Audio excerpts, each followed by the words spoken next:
जय जोहार, नमस्कार। दैनिक छत्तीसगढ़ चैनल देख रहे हैं आप। मैं हूं आपके साथ अभिजीत कुमार और करते हैं आज की खबरों की शुरुआत सबसे पहली बड़ी खबर के साथ। इससे पहले छत्तीसगढ़ से अगर आप और देखना चाहते रोजाना छत्तीसगढ़ के समाचार तो नीचे लाल कलर का सब्सक्राइब बटन दिया है, जिसे दबाकर चैनल को आपको सब्सक्राइब करना है। पहली बड़ी खबर, दिवाली से पहले किसानों को राजीव गांधी किसान न्याय योजना की तीसरी किस्त का भुगतान किया जाना है। 17 अक्टूबर को मुख्यमंत्री भूपेश बघेल राजीव गांधी किसान न्याय योजना की तीसरी किस्त का भुगतान किसानों के खाते में करने वाले हैं। दरअसल मुख्यमंत्री भूपेश बघेल प्रदेश व्यापी भेंट मुलाकात अभियान के तहत कवर्धा जिले के पंडरिया विधानसभा के ग्राम इंदौरी पहुंचे। वहां उन्होंने स्थानीय लोगों से रूबरू होकर राज्य शासन की महत्वाकांक्षी योजनाओं के बारे में जमीनी स्तर पर क्रियान्वयन का जायजा लिया। मुख्यमंत्री बघेल ने स्थानीय लोगों की मांग पर अनेक महत्वपूर्ण घोषणाएं भी की है। इसके अलावा मुख्यमंत्री ने कहा कि राजीव गांधी किसान न्याय योजना की तीसरी किस्त दिवाली से पहले 17 अक्टूबर को किसानों के खाते में हस्तांतरित कर दी जाएगी। केंद्र सरकार द्वारा 2500 रुपए में धान खरीदी पर असहयोग के बाद भी हमारी सरकार ने राजीव गांधी किसान न्याय योजना के माध्यम से किसानों को उनकी उपज का अच्छा दाम दिया है। विगत 4 मई से भेंट मुलाकात का यह सिलसिला चल रहा है। लोगों से मिल रहे हैं, उनसे बातें हो रही हैं और योजनाओं का फीडबैक भी लगातार मिल रहा है। मुख्यमंत्री ने ये सब बातें यहां पर मीडिया से चर्चा के दौरान कही। साथ ही मुख्यमंत्री बघेल ने ग्राम इंदौरी में भेंट मुलाकात कार्यक्रम के पहले स्थानीय माता चंडी मंदिर देवी पहुंच करके विधि विधान से पूजा अर्चना की। आने वाले 2 दिन में मानसून की विदाई होगी, लेकिन 4 अक्टूबर से एक बार फिर से मौसम बदलेगा। चक्रवाती सिस्टम एक बार फिर से सक्रिय होगा और आंधी बारिश की चेतावनी एक बार फिर से जारी करी जा रही है। छत्तीसगढ़ में भारी बारिश का कहर दिखाने के बाद अब जल्द ही मानसून की विदाई देखने को मिल सकती है। हालांकि एक बार फिर से छत्तीसगढ़ में बारिश देखने को मिलेगी। दरअसल IMD के अनुसार बात करें तो 1 अक्टूबर को बंगाल की खाड़ी में एक नए सिस्टम का निर्माण हो रहा है, जिससे 2 या 3 अक्टूबर तक डिप्रेशन में बदलने की संभावना है। और मौसम विज्ञान की बात करें तो यहाँ पर जो है छत्तीसगढ़ में 4 अक्टूबर को एक बार फिर से बूंदाबांदी का दौर शुरू होगा। इस दौरान कई जिलों में बारिश भी देखने को मिलेगी। वहीं IMD ने विदाई से पहले मौसम में बदलाव की उम्मीद जताई है। राजधानी में तेज गरज चमक के साथ आंधी की चेतावनी जारी करी गई है। वहीं मौसम विज्ञान विभाग के मुताबिक बात करें तो लोगों को सतर्क रहने की सलाह दी गई है। छत्तीसगढ़ में अक्टूबर के पहले सप्ताह से ही हल्की ठंड की दस्तक भी शुरू हो जाएगी। प्रदेश में एक बार फिर से बारिश की संभावना बनती नजर आ रही है। एक बार फिर से बिलासपुर से इंदौर के लिए हवाई सुविधा का आगाज हो चला है। बुकिंग शुरू हो चुकी है। 3 अक्टूबर से इसकी पहली शुरुआत होगी।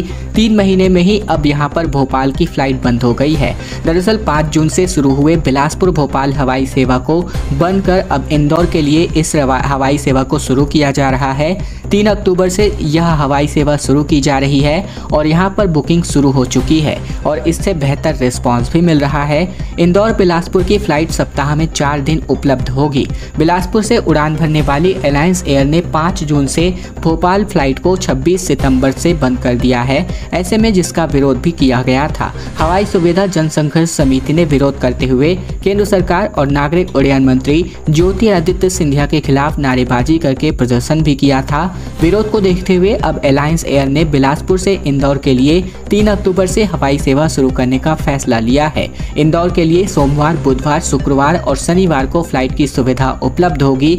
बिलासपुर से इंदौर के लिए फ्लाइट 11:35 पर उड़ान भरेगी, जो 1:25 पर पहुंचेगी। इसी तरह इंदौर से बिलासपुर के लिए फ्लाइट 1:55 पर उड़ान भरेगी, जो 3:45 पर बिलासपुर पहुंचने वाली है। छत्तीसगढ़ के बुजुर्गों के लिए मुख्यमंत्री भूपेश बघेल ने एक बहुत बड़ी घोषणा की है, जिसके लिए हेल्पलाइन नंबर पर अब मदद मिलने वाली है।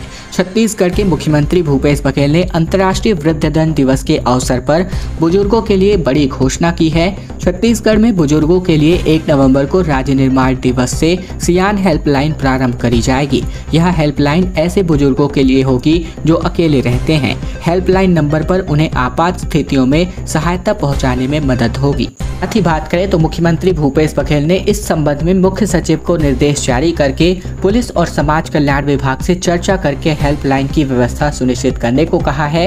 ऐसे बुजुर्ग जो घर में अकेले हों और जिनकी संतानें प्रदेश के बाहर कार्यरत है, उनके लिए आपातकालीन स्थिति में सहायता के लिए प्रदेश में कोई प्रभारी व्यवस्था नहीं थी और इसे ही देखते हुए मुख्यमंत्री बघेल ने संवेदनशीलता के साथ सियान हेल्पलाइन नंबर शुरू करने की पहल की है। छत्तीसगढ़ में तृतीय और चतुर्थ श्रेणी में पदों में स्थानीय निवासियों के नौकरी के मामले पर जीएडी का पत्र जारी हुआ है। सभी विभागों को हाईकोर्ट के निर्देश का पालन करने को भी कहा जा रहा है। बस्तर सरगुजा संभाग में तृतीय चतुर्थ श्रेणी के पद पर स्थानीय निवासी से भरे जाने को लेकर राज्य सरकार के फैसले के खिलाफ हाईकोर्ट के आदेश के बाद अब सामान्य प्रशासन विभाग ने भी इस संबंध में सभी विभागों, कलेक्टर, कमिश्नर और जिला पंचायत सीईओ को निर्देश भेज दिया है। आपको बता दें कि तृतीय और चतुर्थ श्रेणी के पदों को बस्तर और सरगुजा संभाग के स्थानीय निवासियों से भरे जाने का फैसला राज्य सरकार ने लिया था। इस फैसले को हाईकोर्ट में चुनौती दी गई थी, जिसके बाद कोर्ट में लंबी चली सुनवाई के बाद 12 मई 2022 को फैसले को गलत ठहराते हुए अधिसूचना को निरस्त कर दिया गया था और अब हाईकोर्ट के उस फैसले का पालन करने के लिए जीएडी ने सभी विभागों को एक पत्र भेज दिया है। जीएडी ने इस संदर्भ में सभी विभागों को कोर्ट की कॉपी तो भेजी ही है ताकि निर्देशों का पालन किया जा सके।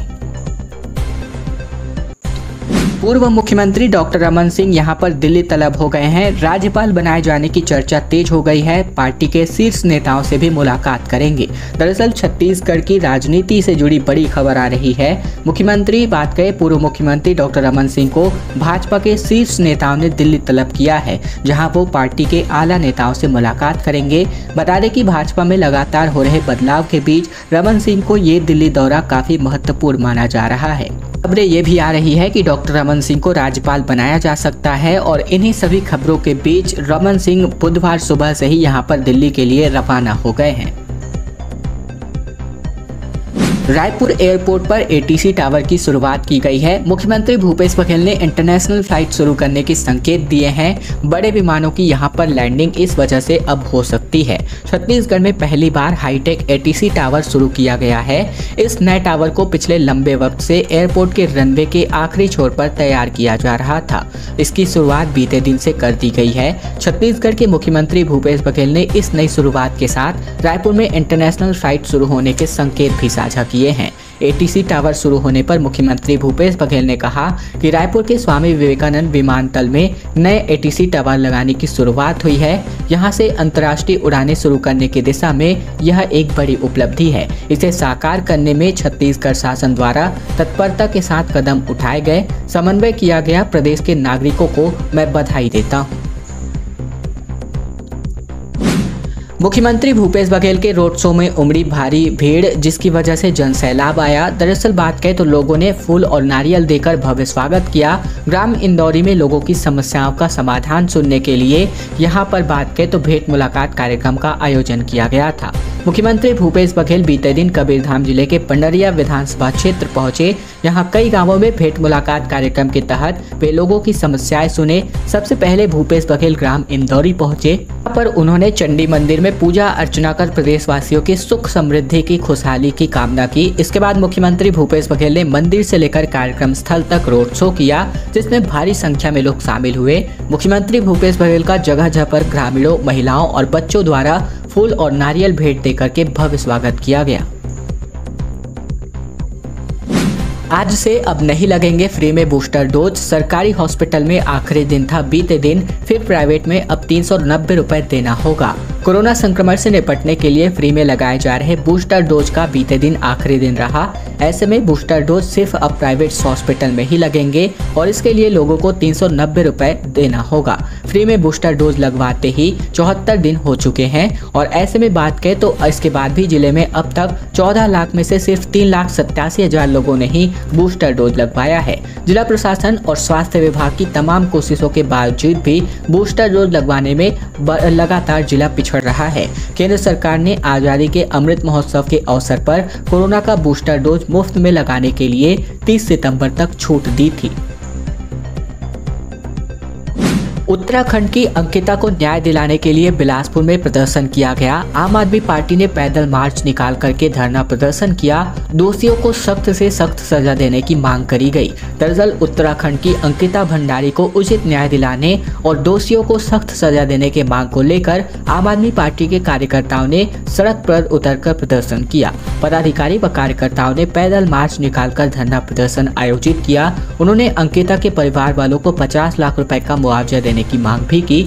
आम आदमी पार्टी के बैनर तले मस्तूरी विधानसभा क्षेत्र के सीपत में पैदल मार्च करके कार्यकर्ताओं ने नवाडीह चौक में धरना दिया। इस दौरान पदाधिकारियों ने अंकिता भंडारी को न्याय दिलाने के खिलाफ प्रदर्शन किया।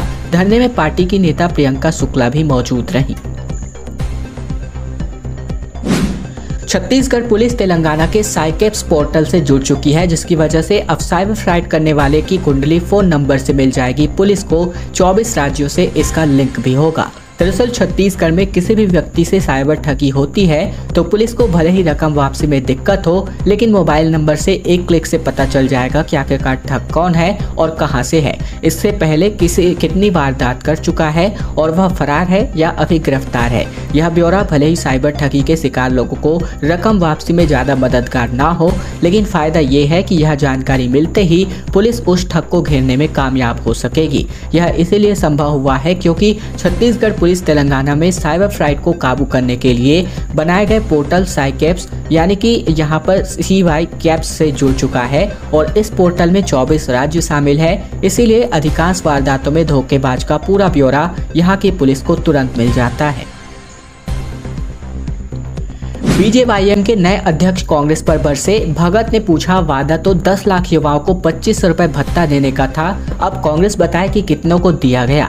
दरअसल भारतीय जनता युवा मोर्चा के अध्यक्ष रवि भगत ने बीते दिन पदभार ग्रहण किया। इसके बाद मीडिया से बातचीत करते हुए उन्होंने कांग्रेस पर हमला किया। दरअसल भगत ने कहा कि कांग्रेस का कथित जन घोषणा पत्र झूठ का पुलिंदा साबित हुआ है। उन्होंने हर घर यहाँ पर रोजगार देने की बात कही थी, वादा किया था। 5 लाख नौकरी देने का वादा किया गया था, जो सदन में झूठा साबित हुआ। यहाँ एजेंसियां बेरोजगारी की दर न्यूनतम बताती हैं, परंतु चपरासी के 90 पदों के लिए 2.25 लाख आवेदन आते हैं। नए अध्यक्ष रवि भगत ने यह भी कहा कि सड़कों की दशा जल्द अगर नहीं सुधारी गई तो प्रदेश में युवा मोर्चा आंदोलन करेगा। मिशन 2023 को लेकर बूथ स्तर पर पदयात्रा की प्लानिंग अब कांग्रेस करने वाली है। 6 अक्टूबर को भाजपा रणनीति तय करेगी। दरअसल चुनाव भले ही 14 महीने बाद हो, लेकिन छत्तीसगढ़ में भाजपा और कांग्रेस ने चुनावी बिगुल बजा दिया है। दोनों ही पार्टियां अभी से तैयारियों में जुट गई हैं। पिछले 2 महीनों में भाजपा 2 बड़े प्रदर्शन कर चुकी है, तो वही कांग्रेस के प्रभारी और प्रदेश अध्यक्ष ने भी हारी हुई सीटों की समीक्षा करने के लिए विधानसभा क्षेत्रों का दौरा कर रहे हैं। इसी क्रम में कांग्रेस एक बार फिर से कड़ी बैठक करने जा रही है। इसमें 2 अक्टूबर से बूथ स्तर पर पदयात्रा की प्लानिंग करी जाएगी, तो वही भाजपा ने भी 6 अक्टूबर को चुनावी एक्शन प्लान मंथन करने जा रही है। बताया जा रहा है कि बैठक शहर से दूर धमतरी जिले के स्थित गंगरेल में होने जा रही है। इसमें भाजपा के चुनावी रणनीतिकार, राष्ट्रीय सह संगठन महामंत्री शिव प्रकाश के साथ ही नवनियुक्त प्रदेश प्रभारी ओम माथुर भी शामिल होंगे। खैर दोस्तों, आज की खबरों का सिलसिला बस यहीं तक का था। वीडियो पसंद आए तो वीडियो को लाइक कीजिएगा, चैनल पर नए हैं तो चैनल को सब्सक्राइब कर लीजिएगा, ताकि प्रतिदिन की महत्वपूर्ण खबरें छत्तीसगढ़ समाचार हम आप तक रोजाना पहुंचा सकें।